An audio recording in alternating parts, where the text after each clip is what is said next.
পথে। নিজের চাইতে বেশি কখনো কাউকে ভালোবাসবেন না। কাউকে এমন ভাবে গুরুত্ব দিবেন না যে ও গুরুত্ব না দিলে আপনার কষ্ট লাগবে, ওকে না পেলে আপনি মারা যাবেন। দুনিয়ার একটা নিয়ম কি জানেন? আপনি যেটাকে বেশি লাই দিবেন সে আপনাকে বেশি কষ্ট দিবে। যেটাকে আপনি পাওয়ার বেশি চেষ্টা করবেন সেটাই হাত থেকে দূরে সরে যাবে। যেটাকে বেশি আদর করবেন সেই বেশি বিপদ দিবে আপনাকে। যাকে আপনি গোলাপের মতো করে লালন পালন করে বড় করবেন, দেখবেন সে আপনাকে বেশি কষ্ট দিয়ে চোখের মধ্যে পানি আনাবে। এটা দুনিয়ার নিয়ম। এটা কেন হয়? দুনিয়া বুঝাই দেয় তুই রবকে ছেড়ে দুনিয়ার পিছনে লাগলি কেন?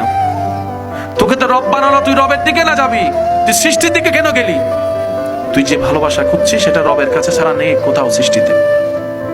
বান্দার জন্য রবের ভালোবাসা, উম্মতের জন্য নবীর ভালোবাসা। সুবহানাল্লাহ। সেজন্য যতদিন বাঁচবেন দুনিয়াতে শুধু গাটা লাগাই চলবেন, দুনিয়াকে নিজের মধ্যে নিয়েন না। কারণ আপনি কান্না করলেও হায়াত চলে যাবে, হাসলেও হায়াত চলে যাবে। তো কান্না করে সময় নষ্ট করার কোনো দরকার